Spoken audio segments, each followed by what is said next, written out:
naquele mesmo momento o milagre aconteceu. Aquele moço que estava morto, ele reviveu. E a Bíblia diz que Jesus pega pela mão e entrega para sua mãe.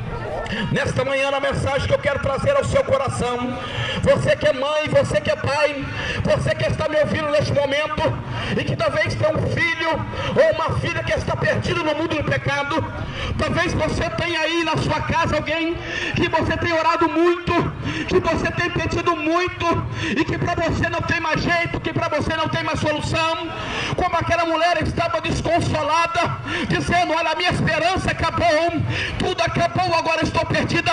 Talvez você esteja também nesta manhã pensando da mesma forma: olha, não tem mais jeito para mim, agora estou perdida, eu estou sozinho, o meu filho está perdido, não tem mais solução.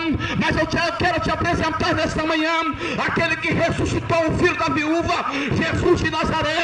Ele é poderoso para transformar a vida e a história do seu filho, da sua filha que se encontra escravizada no mundo das drogas, da prostituição.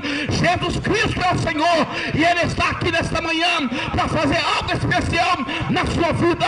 Bendito seja o nome do Senhor.